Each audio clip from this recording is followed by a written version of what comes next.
বিষ্ণুই বললেন মা বাবা দুইজনের সাথেই ভালো আচরণ করবা, বিশেষ করে মায়ের সাথে। কার সাথে?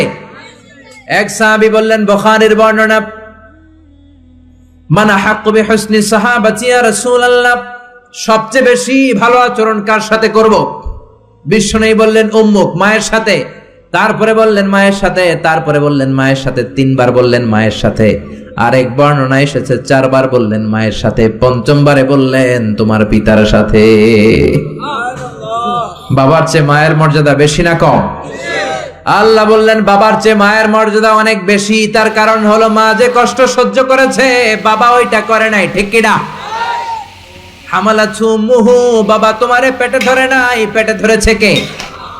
দুই নম্বরে বললেন ওয়াহানান আলা ওয়াহান, বোঝার পরের বোঝা, যন্ত্রণার পরের যন্ত্রণা 10 মাস 10 দিন বাবা সহ্য করে নাই, করেছে কে? তিন নম্বরে বললেন ওয়াফিসালুহু ফি আমাইন, 2 বছর বাবা দুধ খাওয়ায় নাই, দুধ খাওয়ালো কে? 2 বছর আপনি দুধ খাইছেন, তার মানে কত লিটার দুধ আপনি খেয়েছেন, কত গ্যালন, কত গ্লাস দুধ আপনি খেয়েছেন, কোনো হিসাব আছে? বিশ্বনবী ধমক দিয়ে বললেন লাউ কাতাআতা জিলদাক, জিলদ মানে কি? চামড়া।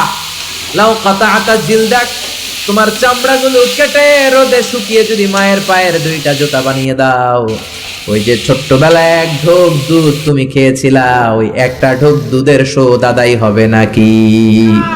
মায়ের দুধের শোধ আদায় হবে? জোরে বলেন আদায় হবে? আদায় হবে। যেদিন আমাদেরকে জন্ম দিলেন কতটা কষ্ট সহ্য করেছেন, মনোযোগ দিয়ে শোনেন।